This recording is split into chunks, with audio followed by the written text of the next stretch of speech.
ಸದಾ ನೀನೇ ಕಾಪಾಡು ತಂದೆ. ಸಜ್ಜನಾಪುರದ ಬಿರ್ಮಾಳವರು ಮದುವಾಗಿ ಎಷ್ಟೋ ವರ್ಷಗಳ ಕಳೆದು ಹೋಯಿತು. ಮಕ್ಕಳೆಲ್ಲ ಎನ್ನುತ್ತಾ ಕೊರಗಿತ್ತು. ಆ ಹೊತ್ತಿನಲ್ಲಿ ನಾಗಬ್ರಹ್ಮದೇವರ ಅನುಗ್ರಹದ ಪ್ರಕಾರವಾಗಿ ಜನಿಸಿಕೊಂಡವಳ ನಾನು.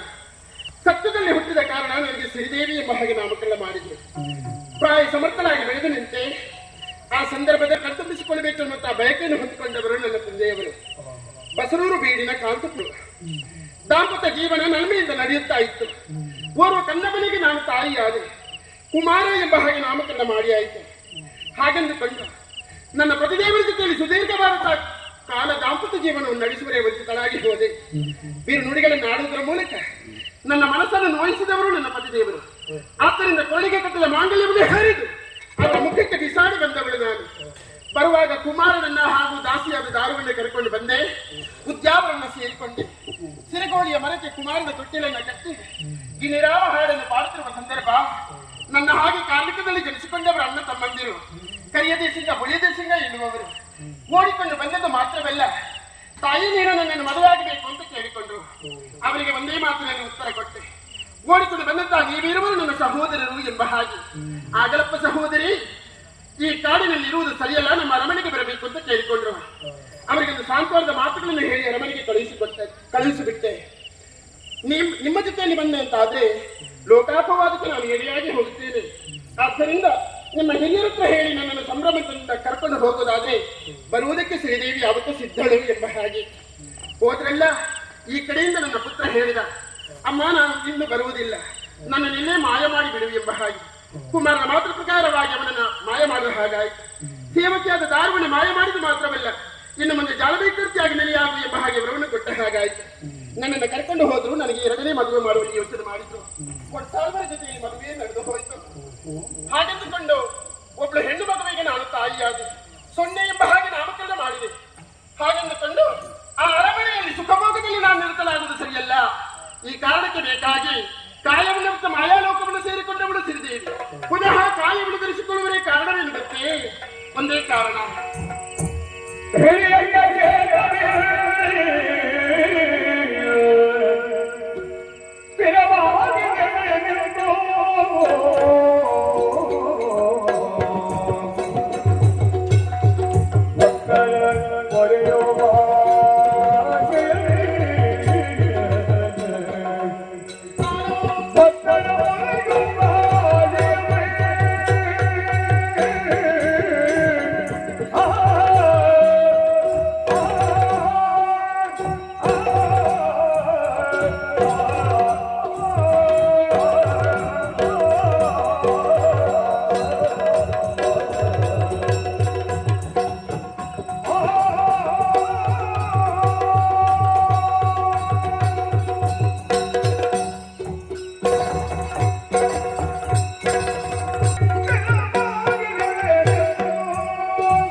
ಮಾಡಿಕೊಂಡವಳು ನಂದಳಿಕೆಯಲ್ಲಿ ನೆಲೆಯಾದ, ಕಬತಾರಿನಲ್ಲಿ ನೆಲೆಯಾದ, ಧರೆಗುಡ್ಡೆಯಲ್ಲಿ ನೆಲೆಯಾಗುವುದರ ಮೂಲಕ ಭಕ್ತರ ಇಷ್ಟಾರ್ಥವನ್ನು ಈಡೇರಿಸಿಕೊಂಡು ಬಂದವಳು ನಾನು.